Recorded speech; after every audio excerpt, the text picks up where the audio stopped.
Ladies and gentlemen, boys and girls, children of all ages, welcome to the podcast. This is A Moral Action, and I am your host, Jeffrey Joseph, your friendly neighborhood DRE. There have been some changes.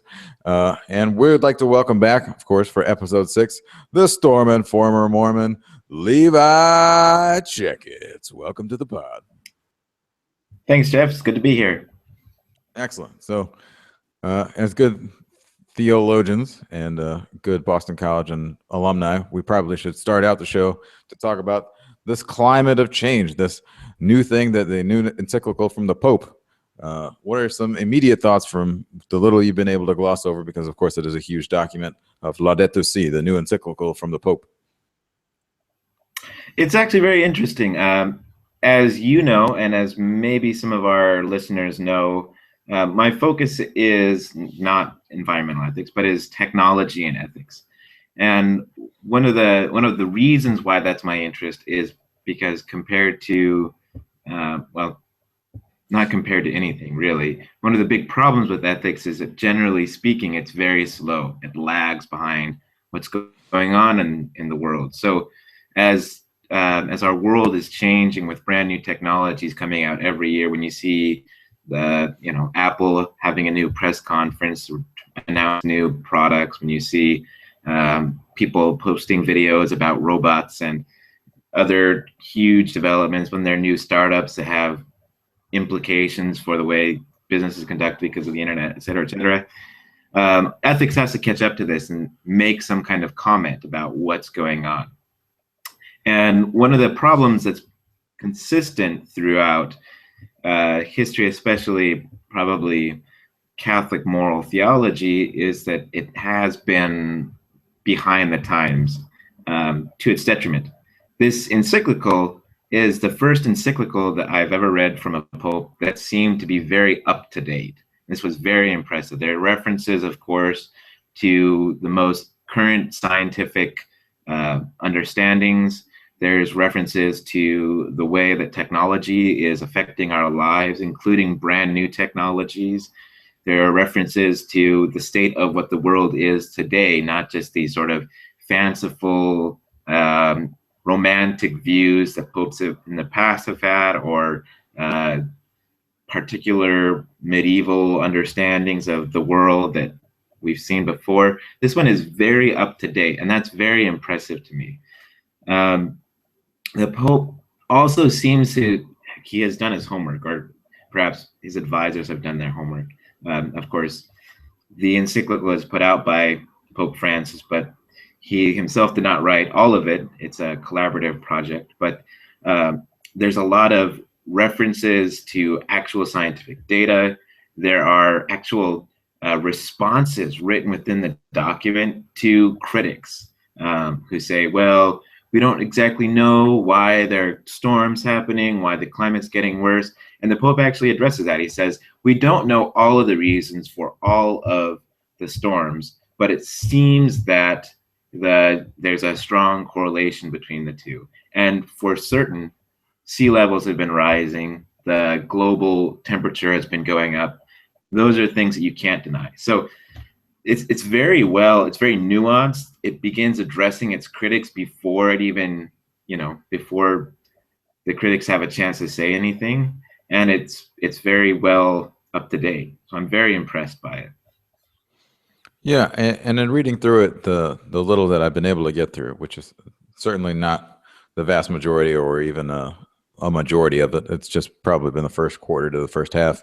But for readers or listeners who don't actually know necessarily how encyclicals work or the context for a Catholic theologian's thought, why does the Pope bother to reference, for example, Patriarch Bartholomew, I believe his name is, or other spiritual advisors, I guess you could say, or other spiritual figures in the world, as well as scientific figures in the world? How does that make sense to him as the Pope, as the leader of the Catholic Church here on earth? Why would he bother to make all of those references to other authoritative figures? This is actually a very interesting and peculiar development. If you go back to encyclicals, the first modern social encyclicals, beginning with Rerum Novarum in 1891, most of the references you see within Epistles refer to Catholic thinkers, primarily Thomas Aquinas. And then, of course, there are references, of course, throughout the Bible. There are references to other theologians, Catholic theologians mostly. The Pope's work is very interesting because it does include so many people. And one of the developments of encyclical writing that really took place over the course of the 20th century was that at the beginning, encyclicals were primarily addressed to bishops, and they were intended to be read by bishops, and the bishops were supposed to somehow apply the teachings of the encyclicals to their diocese.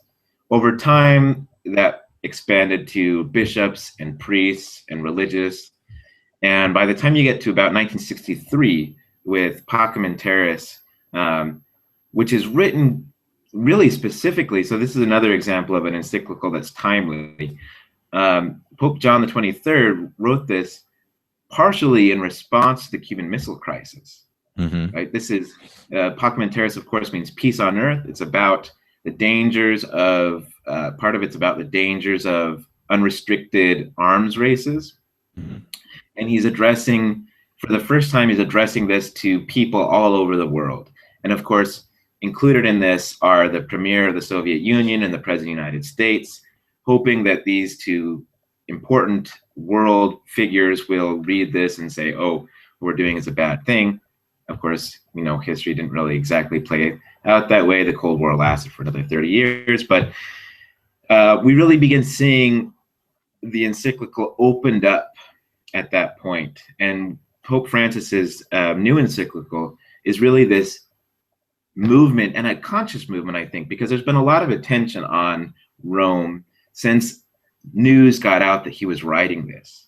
And as Pope Francis, since he became Pope, there's been a lot of attention on the Catholic Church, on the papacy, on Rome, by people all over the world, people of all different faiths, because he's a very different figure from what we've seen for the past 4 years with Pope John Paul II and Pope Benedict XVI.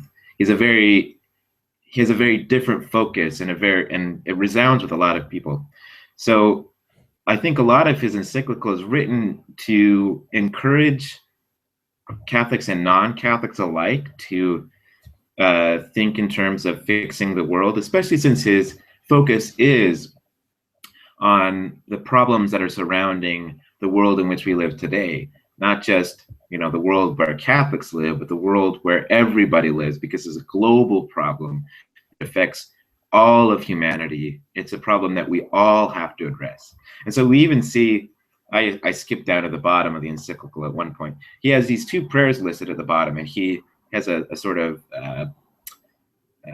not a disclaimer, but a sort of explanation at the beginning to say the first prayer is a prayer that all people who believe in the all-powerful God can pray, and the second prayer is specifically for Christians. So he has these two prayers at the end, one of which is intended for anybody who believes in a powerful God, which of course would include Jews, Muslims, and depending on your stance in Hinduism or Buddhism, possibly those two traditions as well, Sikhism. And of course, the second one is just for Christians, because it uses Christian language. Sure. So it's a very interesting move on Francis's part, and I think it's a very important move. There's actually for part of my studies, I ended up reading about the development of moral theology over the course of moral theology, and until especially around the time of Vatican I in the 18th century. The 18th century. Vatican I concluded around the time that the French Revolution began. There's this, and following that, especially throughout the 19th century, there's this big move to avoid contaminating Catholicism with other faiths. And apparently my working at a Methodist church now would have been seen as a grave moral sin merely 60 years ago. Right. But we've changed a lot since then. We've opened up. We've realized that the Catholic Church is not the only body on the planet, and that as a species, we have to work together. Yeah, and to that point, of course, we've since then had Nostra Aetate, which highlights the value of other faith backgrounds and things like that. And also to a point you made earlier about Pacem in Terris, the Pope in this new encyclical explicitly references Pacem in Terris in discussing the necessary immediacy in any action that is taken, but also in the widespread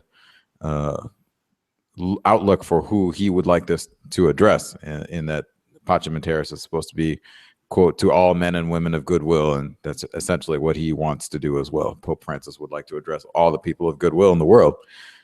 So you talked about why he would, in sort of a transition from old thought on the way that encyclicals work, why he would want to reference people on a broader spectrum. Why?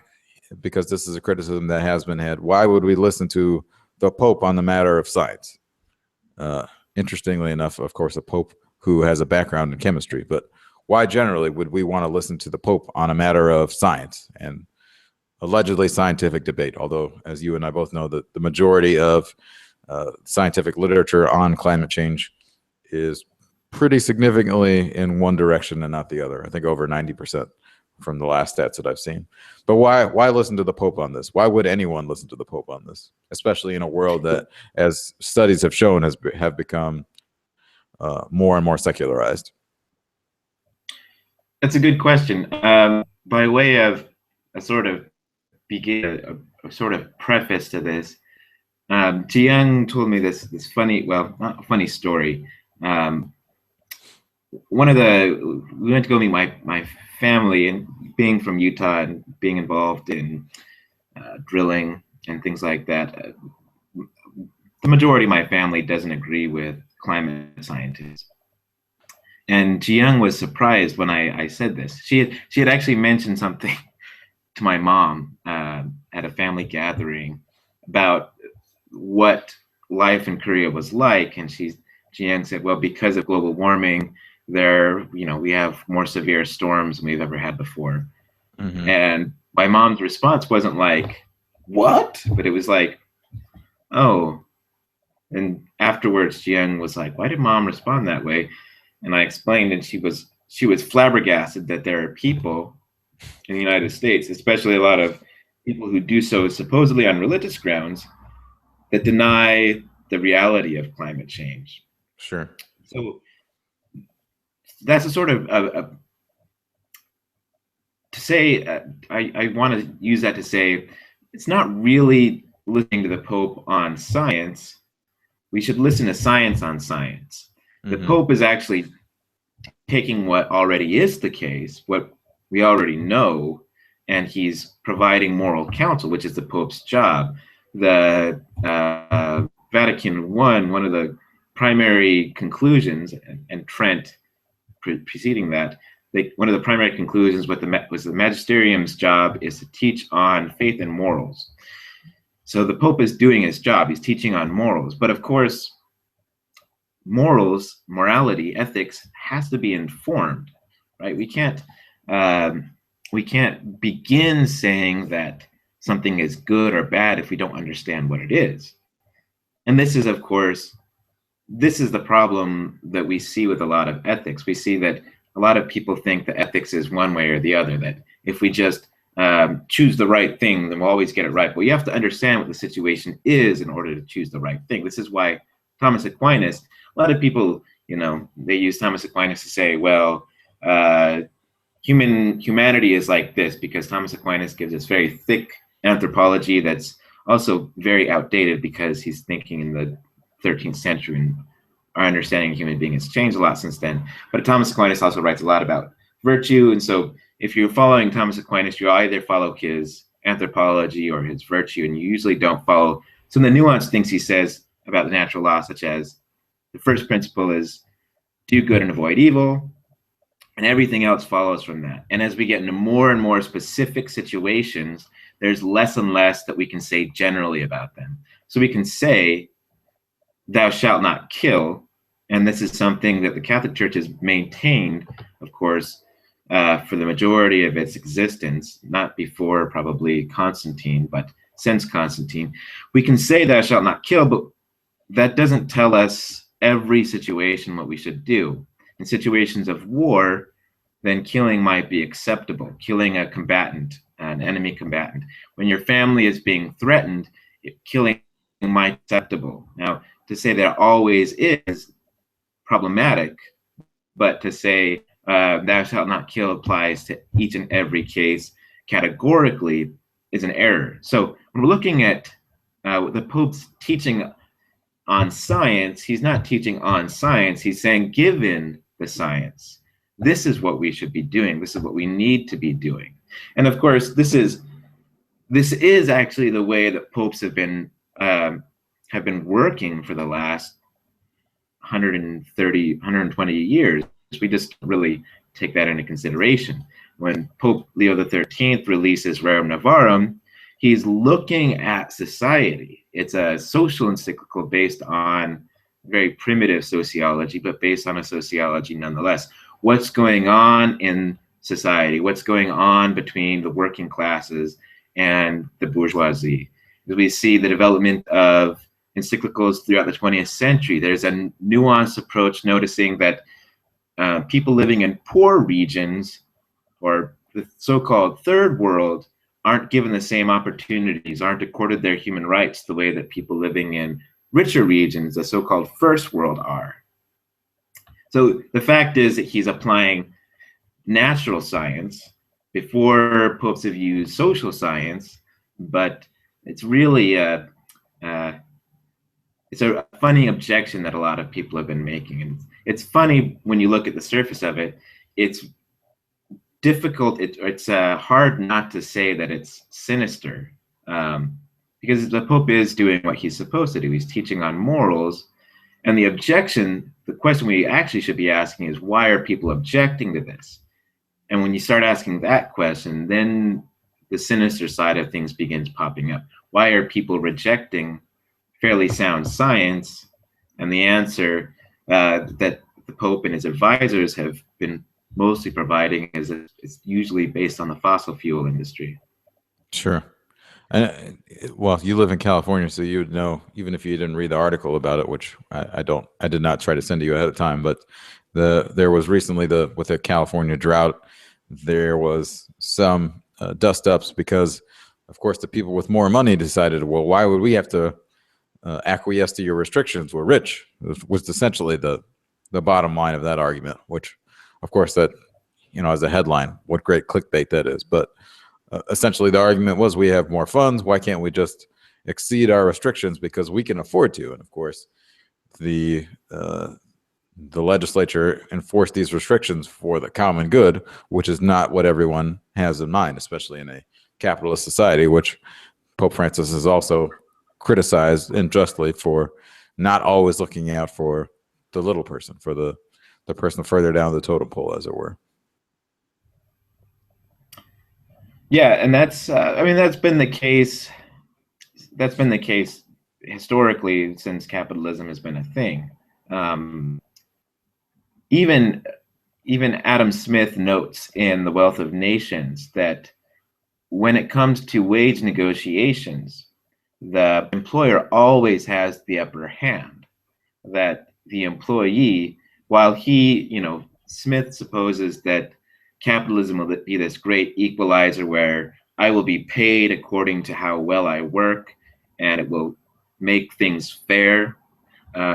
He notes that if you are my employer and I am your employee, if we're trying to negotiate wages, you can hold out longer against me than I can against you. I eventually have to feed my family. You can wait until I'm ready to work.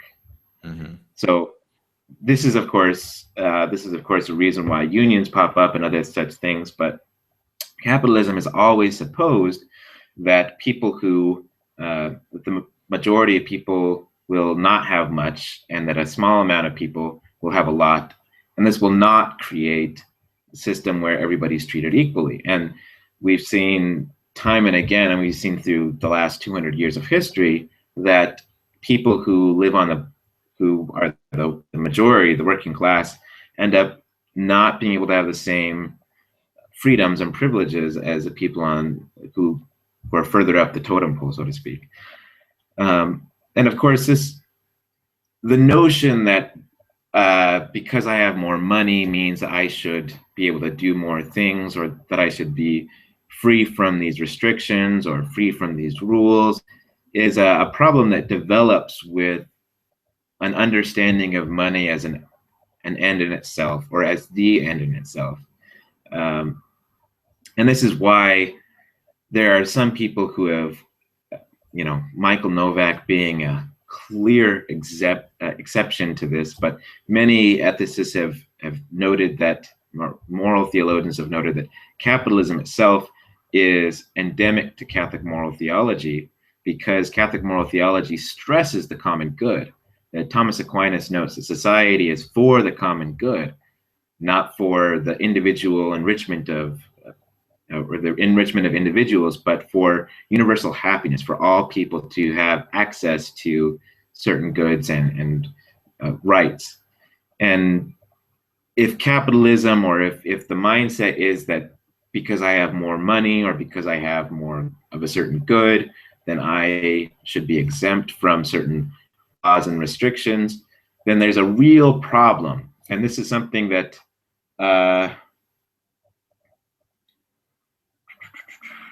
I'm trying to remember his name, and I can't. Spheres of Justice. The name will come to me later. But he wrote Spheres of Justice. I might have to look this up real quick. What's his name? I want to say it's Michael Walzer. Michael Walzer. There you go. Michael Walzer writes Spheres of Justice, and in Spheres of Justice, he talks about he has these different spheres of justice, these different areas of life that should be separate. They should not be overlapping. One of them being, for example, the economy or the marketplace. Another being the civil society, the area of law. Another being church, the area of grace. Another being the family. And he says there's going to be some overlap. There has to be some overlap necessarily, but the area, there shouldn't be one good for any of these spheres that overarches or that controls the other spheres. That a priest, for example, should not have political power as a priest.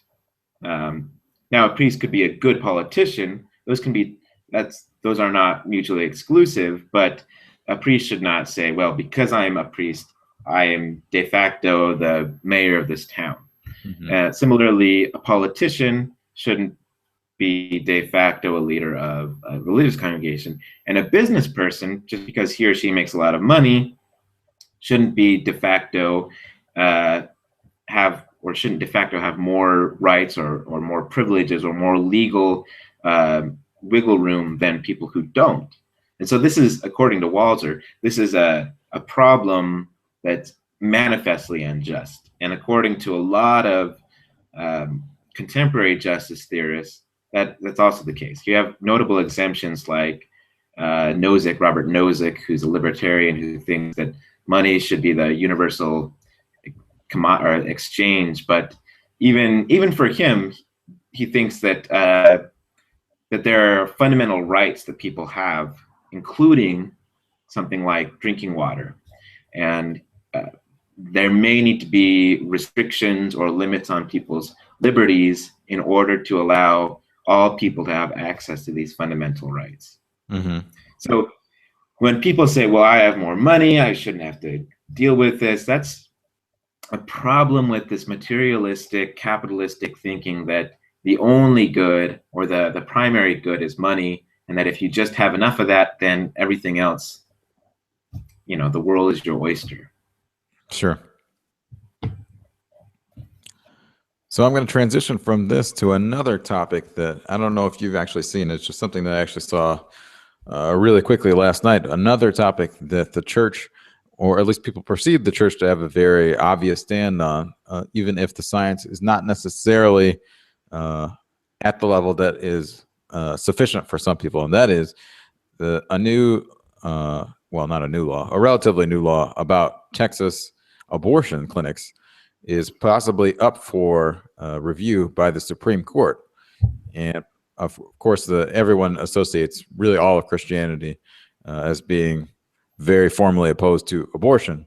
And so one would think that this is the restriction that is causing all of the ruckus in Texas is something about restricting late-term abortions or something like that. But actually, the provision that is causing the most trouble for abortion clinics is that the new law imposed restrictions, or actually rather standards on the clinics, so that they have to attain a certain level of presumably cleanliness and I guess efficiency in their work. And because of that, over half of the abortion clinics in the state or something like that have been shut down, or at least that's what they're alleging, that they will be shut down as a result of this.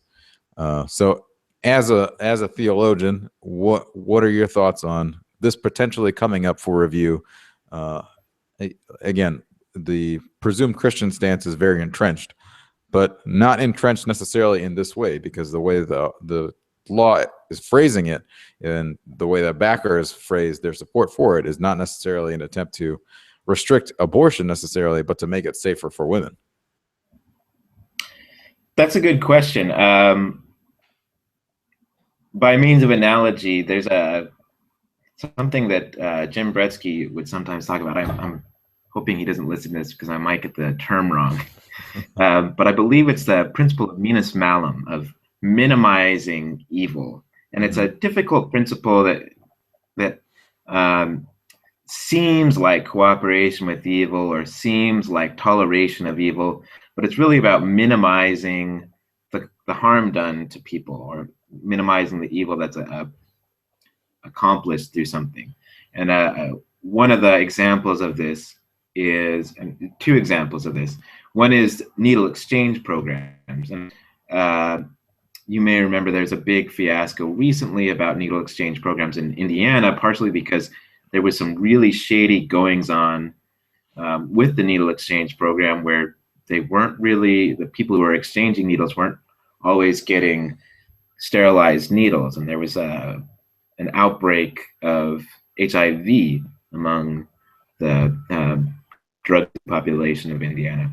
Mm-hmm. But the idea, at least in principle, of the needle exchange program is not to encourage people to abuse intravenous drugs, but to encourage people to not use dirty needles, to not spread communicable diseases, especially something like HIV.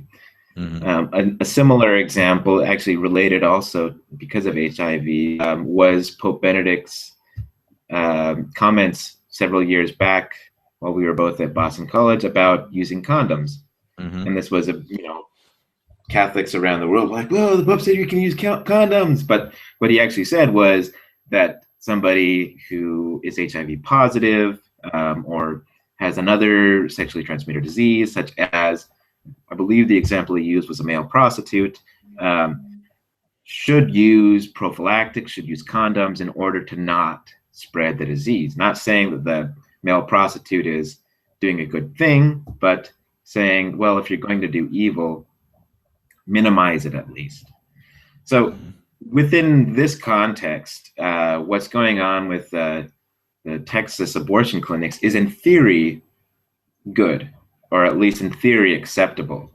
In fact, a lot of the argument around abortion being made legal has been around the same concept, that women are going to get abortions if they're going to get abortions, and it's better to have safe places to procure an abortion than a back room with a rusty coat hanger. Mm-hmm. So saying that we need to have certain standards for abortion clinics is not to say, well, you abortion clinics, you're okay by us. And it's not to say, let's shut them all down, or at least it shouldn't be. But it should be to say, if we're going to do this, even if we don't agree with it, it needs to be done in such a way that women who are procuring abortions aren't ending up with infections or other complications due to this. And that all makes sense, I think, to a casual observer and a listener. The one thing I would ask is, does abortion qualify as something that could be subject to meanest mollum because of the way that Catholic moral thought has categorized abortion as such an extreme sin, which you know the categories better than I, and I can't think of the term for the exact type of sin that is considered, where generally speaking is considered a sin in which there's no context where it could be justified, at least as it's been talked about through the years. So could you talk a little bit about that and how it might differentiate from that category, or maybe how maybe it does qualify for that, in which case, how does meanest mollum apply, or something along those lines? That's a good question. Veritatis Splendor, which was an encyclical written by Pope John Paul II. I almost said 23rd. Goodness. Pope John Paul II in the 90s. It's actually the moral theology encyclical. Of course, as a moral theologian, you might cringe a little bit reading it because it really restricts the role of the moral theologian. But this is the one where he talks about what moral theology is and what we're supposed to do. And in it, he defines intrinsic evils. Right, there we go. And this, he gives a list of these, which includes abortion and includes euthanasia and includes other things. Now, many moral theologians will tell you that there's, of course, lots of complications with this, because any sin, any wrong act has to have circumstances. This is what Thomas Aquinas teaches us. And if it has circumstances, then those have to be factored in. When we say that thou shalt not kill, again, there are certain circumstances where that might not be as grave of a sin as one might think. So one of the ways that moral theologians have talked about this is the case of murder. You should never murder. Murder is always a sin, but murder is defined by the circumstances. When we say murder, it means that you are killing, intentionally killing an innocent person. It doesn't mean self-defense. Self-defense is not murder. It doesn't mean killing another person in the context of a war. That's not murder. It means killing somebody who's innocent, who doesn't deserve to, by any stretch of the imagination, doesn't deserve to die, and it means doing so intentionally. So we can say you shouldn't murder, but murder is tautologically evil. It's tautologically sinful. By definition, it's sinful. So one way that moral theologians have talked about abortion being an intrinsic evil is to say, well, this has got to be a tautology, because if something's inherently evil or intrinsically evil and circumstances don't change the fact, then that means that the circumstances themselves have to be part of the definition. So this has been one of the complications where women with complicated pregnancies, ectopic pregnancies, for example, where this has been justified in removing the ectopic pregnancy. It's been to say, well, this isn't an abortion because our intention is not killing the fetus. It's removing a harmful problem in the uterus area. So one would be to say, well, abortion has to have certain context, certain circumstances surrounding it. Another way is the way that Kathy Kavanagh, a professor over at Notre Dame, has done this. And of course, since John Paul II, until Pope Francis, there's been a very strong emphasis among Catholic voters that the major voting issue is abortion. You should vote for pro-life candidates and vote against pro-choice candidates.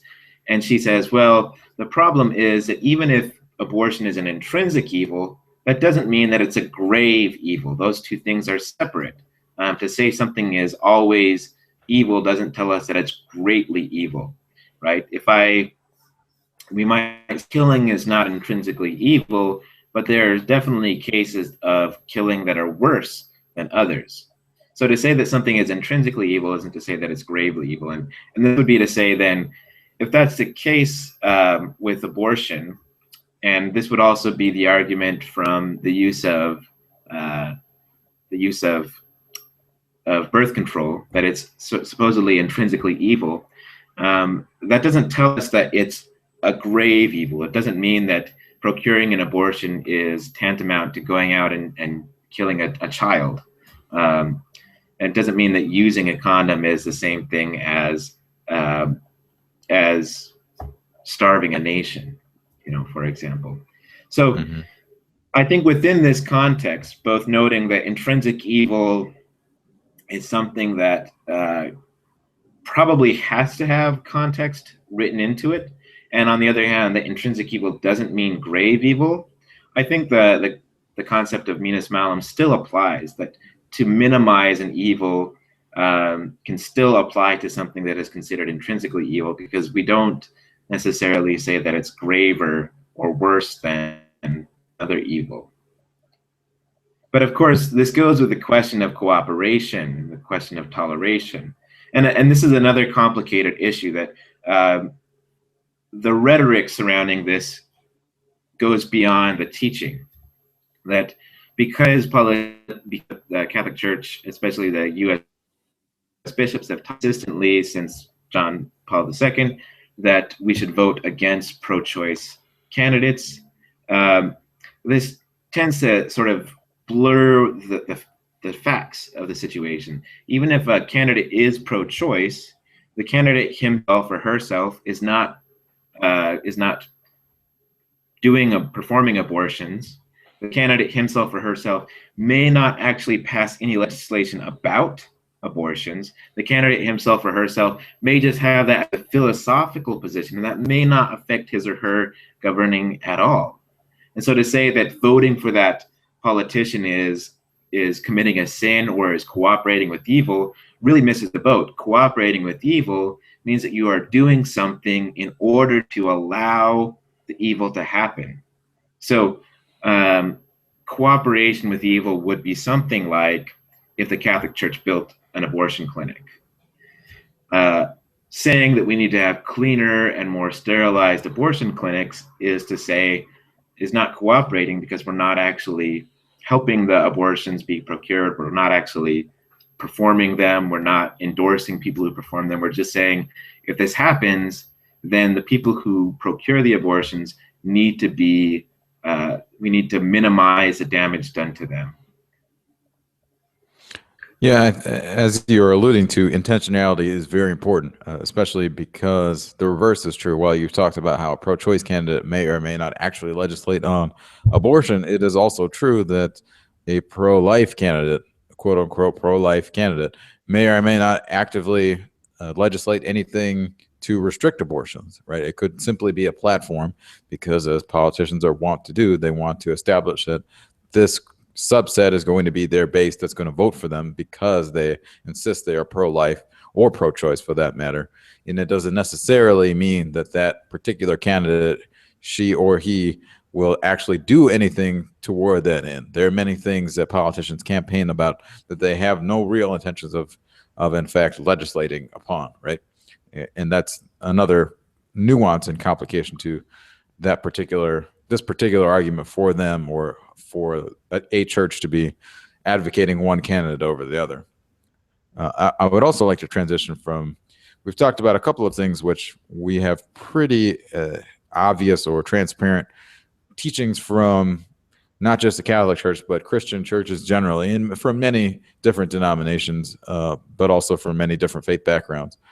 But what should the religious or even secular response be to a situation like the Charleston shootings, which happened to have happened in a church, which happened to involve a white man going into a predominantly black church, wearing a patch for Rhodesia, a very explicitly racist patch as far as anyone would interpret it, so long as you have any concept of what Rhodesia was in South Africa and things like that. What is the more nuanced outcry that maybe we should expect from the church, or what do we have from the church in terms of a response to that? That is a good question.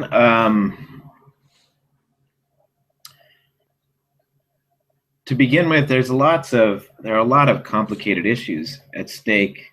One of them is the issue of violence in general. and of course, what sort of things foster a culture of violence.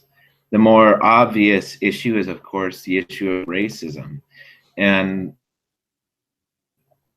Massengale, who's a Black Catholic, is written, and he's a theologian, has written a book called Racism in the Catholic Church.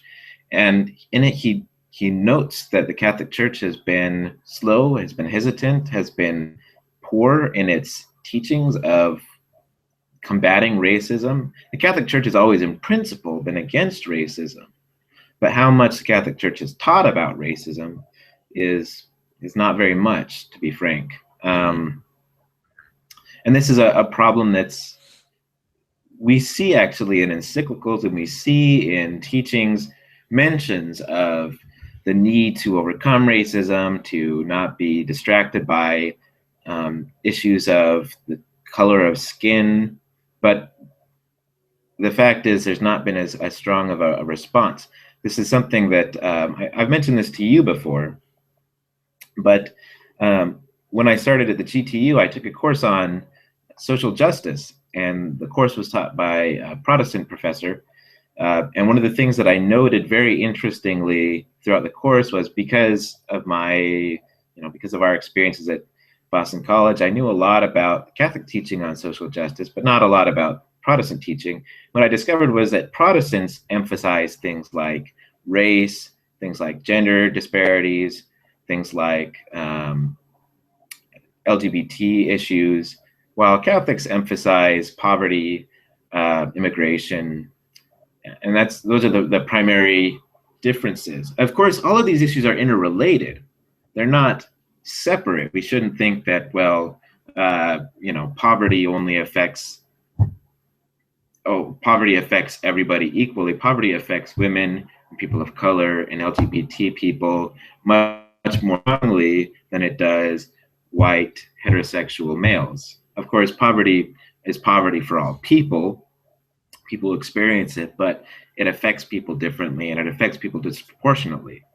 So these are issues that are related, of course, but the Catholic Church has always been slow in talking about racism as racism. And there's only been one major document that I can think of, at least, that has addressed racism, and that was produced by the Catholic bishops in, I'm going to get the date wrong, but I want to say it's the beginning of the 80s, called Brothers and Sisters to Us, that addresses the issue of people of different race and the need to be a church that's one body of Christ.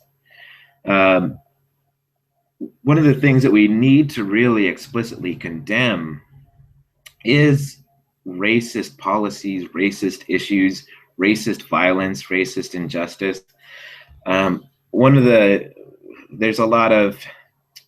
There's a tendency, nobody wants to be a racist, and we've talked about that before.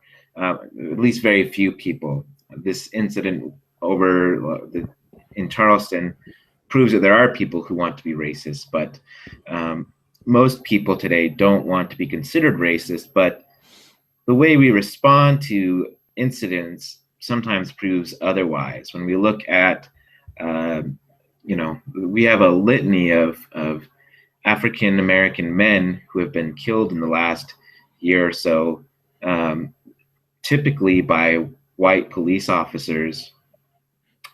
And there have been, the responses from a lot of white people have been dismissive. We see people who say, well, Michael Brown was charging the police officer, or, Eric Garner, he shouldn't have, I believe Bill O'Reilly, or what's his name? The other detestable Fox figure. They said that this was an issue of cigarette taxes. This wasn't an issue of racism. It was an issue of cigarette taxes. And we see with Tamir Rice, a 12-year-old black boy killed before the cops even stopped for playing with a BB gun. And, people have been saying, well, he shouldn't have been playing with a gun so near the house. Or there's a way of dismissing things, of the blame on the victims. Nobody wants to really say this is a problem with the way we address race. It's an issue where we enforce things differently. We're not willing to say, a lot of people are not. There are a lot of people who are calling us out on this, but there are a lot of people who are not willing to say this is a race issue. And this is one of the difficult problems that marks the race issues today from 50 or 60 years ago. In the 1950s and 60s, everybody admitted it was a race issue. Oh yeah, I don't like them black people, you know. Today, well, no, it's not that I don't like them. It's, well, he wasn't doing the wrong thing. You have to listen to the police when they tell you to do something. Well, okay, you say that for people in the African American community, but then I also hear white people saying that if the police don't have any right to pull you over or to stop you or to talk to you, then you don't have to listen to them. And I sent you a video the other day. There was a question about the man with AR-15 at the Atlanta airport. A white man carrying around a semi-automatic weapon, exercising his Second Amendment right. And there's an interesting corollary where somebody had made a video where they juxtaposed two similar instances where there was a white man carrying around same weapon, AR-15, gets stopped by the police. Police ask him, what are you doing? Can I see some ID? And the white man, he's very belligerent. You don't need to see my ID. I'm not doing anything wrong. I'm just exercising my Second Amendment right. If you keep harassing me, then I'll have to file a report. And then they show a video of an African-American man doing the exact same thing, walking down the street with an AR-15 strapped to his back. There are no less than 5 cop cars that come on the scene. All police officers come out with their guns drawn, yelling at the man, "Get down on the ground." They take away his gun. They put him in cuffs. He's done nothing wrong. He's done nothing. He's listened. He hasn't raised his voice against them. And if we can't admit that that's racism, then what happened in Charleston is going to keep happening. If we're not willing to call out racism, if we're not willing to address the difficult situation that racism exists in our society, in all levels of our society, then we're going to have problems. They're just going to keep going on. It's not something that is addressed by just saying, well, it's not the problem of this or that. It's a problem of parents not taking care of their children. It's a problem of people not having a right respect for life. It's a problem of racism. And not just a problem of racism as some people are framing it, right? And part of the reason why I transitioned from this discussion of a Texas law on abortion where they're restricting clinics based on standards and regulations that they have to meet. The reason why I associated that with this was because I wanted to ask you, would it be outside of the purview of these religious institutions to also suggest, perhaps, as many people have called throughout these shooting incidents, that maybe there needs to be a restriction on gun rights, even in the United States with the Second Amendment? Is that a step too far? Is it something that churches are just unwilling to talk about because the Bible doesn't explicitly talk about guns because they obviously didn't exist? Or is that something that has been absent just because we have not forced the issue on our religious leaders so far?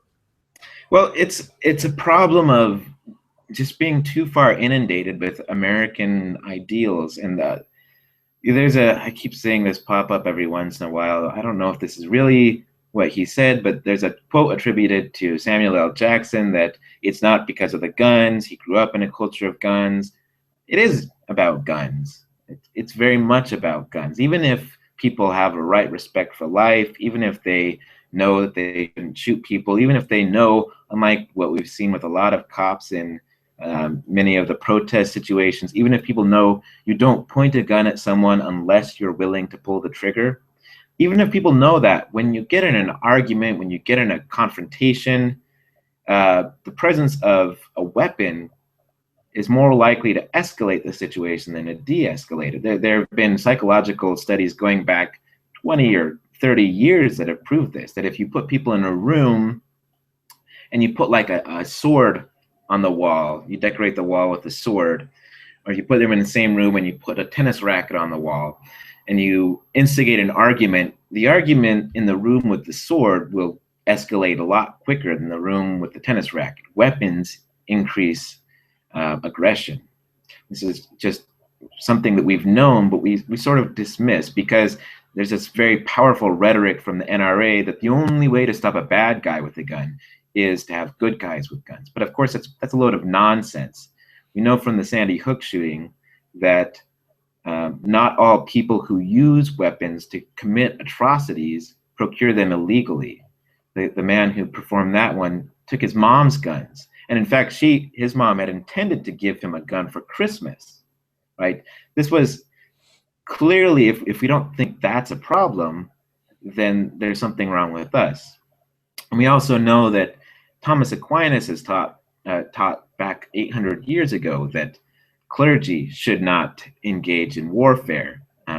We see that with the Charleston shooting, the NRA said, oh, well, the pastors need to arm themselves. Pastors need to have guns in order to protect their flock. This goes very strongly against Christian teaching for the last 800 years. Mm-hmm. And recently, I've actually, to jump into the Protestant side of things, we know that because of people like Dorothy Day and Thomas Merton, within Catholicism, there's now a stance for pacifism. There hadn't been for a while, but we've regained that. We also, I was reading a book on New Testament ethics, and the author is a New Testament scholar. He's not an ethicist, but he's looking at all of these different issues within the New Testament, and he's looking at problems that present themselves. And he looks specifically at the case of warfare, and he says, well, if we actually read the New Testament with any seriousness, taking the text itself seriously, then the Christian cannot justify war, cannot justify going to war at all. Christians have to be pacifist based on the teachings of Jesus, if we actually believe what Jesus said. Mm-hmm. So, of course, that means then that we don't arm ourselves, we don't prepare to kill people, we turn the other cheek. We remember that Jesus taught those who live by the sword, and here we can, I guess, change sword to gun. Those who live by the gun die by the gun. If that's the way we're living our lives, this warrior mentality, then we're on a pathway to our own demise. Something ironic that happened, very interesting, was after the Sandy Hook shooting, Wayne LaPierre, you may remember, had this big press conference. The spokesperson for the NRA had this big press conference where he wanted to shift the blame to something else besides guns. You and I know that he shifted the blame onto video games, but the subsequent investigations found that the video games that the shooter had played were fairly nonviolent. Dance Dance Revolution was the primary game he had played, and if that's causing people to go on shooting sprees, then there's no hope for us. But one of the things he said was there is an industry in this country that is violent and that is, what's his exact language? That is, essentially, he said that it's perpetuating violence and it's killing itself. And of course, he said this was the video game industry, but ironically, that definitely applies to the NRA, the mindset that we need to have more weapons, that we need to arm everybody. It's a mindset that led to near disaster during the Cold War, when the United States and the Soviet Union armed ourselves to the teeth with nuclear weapons.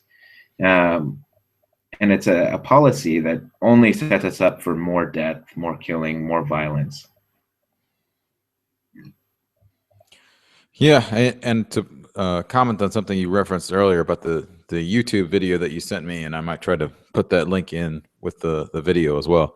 But one of the interesting things is the lengths that people would have to go to try to dispute this video. Now, of course, this was not a scientific survey, so it's not like they did this 1,000 times to get enough of a sample set to really ascertain for sure. And part of the complication of just doing a video is you're going for the immediate reaction, although it is about a 5-minute video, but you're going for the immediate reactions from these, and you don't have the full context, of course. But to that point, to your point about the radical changes, that, as you said, there was the one white man walking down the street with a gun who was getting belligerent with the cops.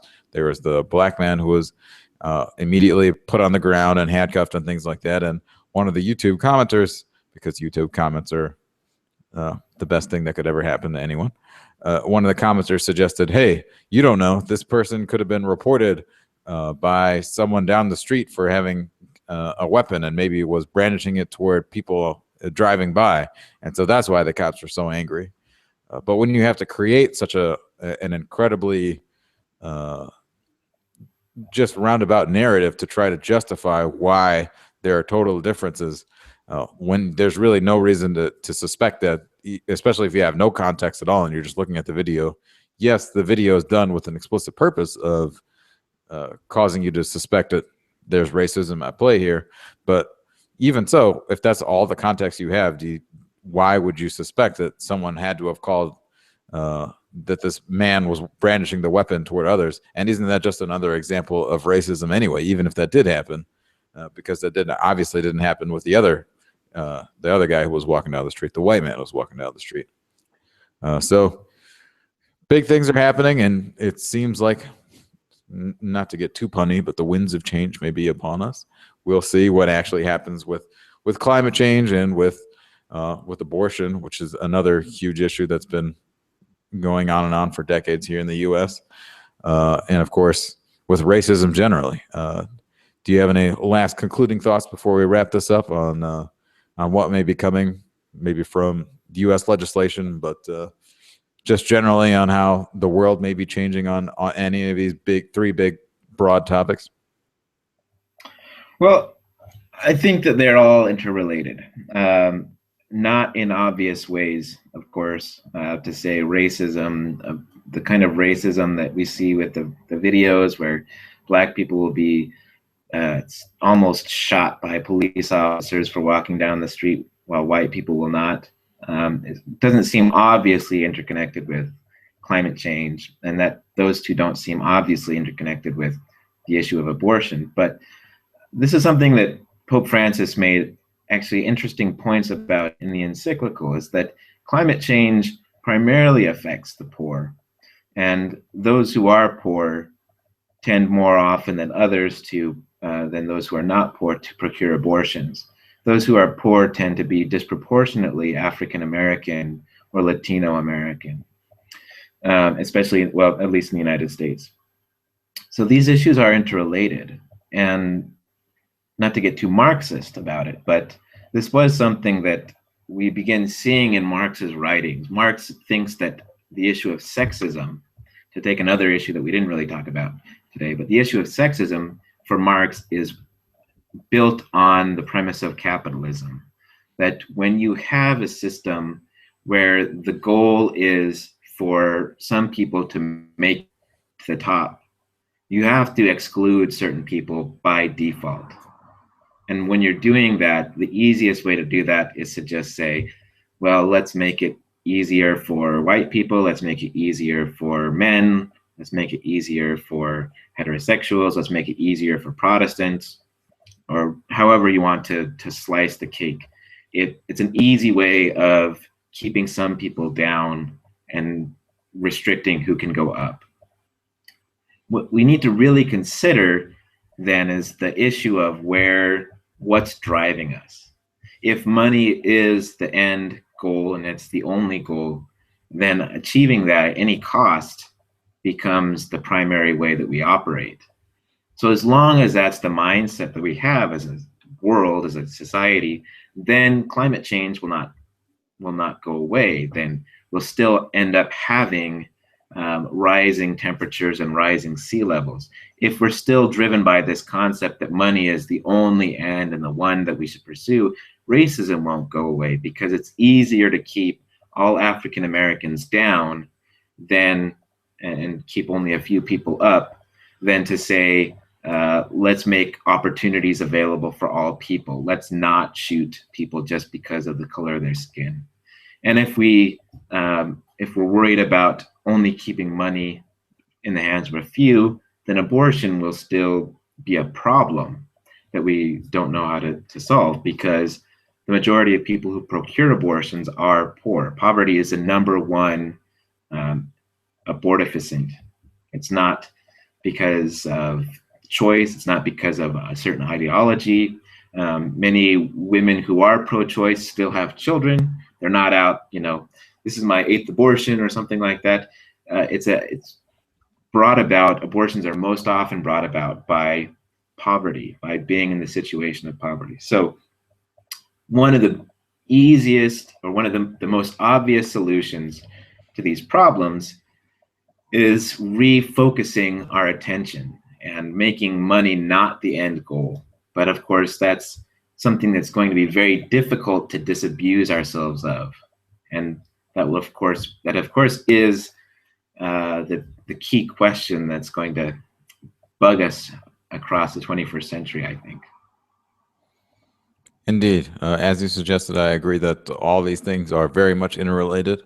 One thing I think I failed to mention earlier was, I can't confirm this because I didn't get to read all of the article, but I believe that the man who was caught for the Charleston shooting at the Emmanuel Episcopal Methodist Church, something like that, he happens to be in the same prison, and might be cellmates or next door cellmates with the officer who shot an unarmed black man in South Carolina not too long ago. So the prisons are filling with these people who have committed these atrocities and have thus far not felt like there was any reasonable check to them doing this, executing their fatal mistakes on us U.S. citizens. So that's about it for our show. You can hit up Levi on Twitter at CheckIt'sLevi, and you can hit me up at A Moral Action. Thank you for listening. Thank you for watching.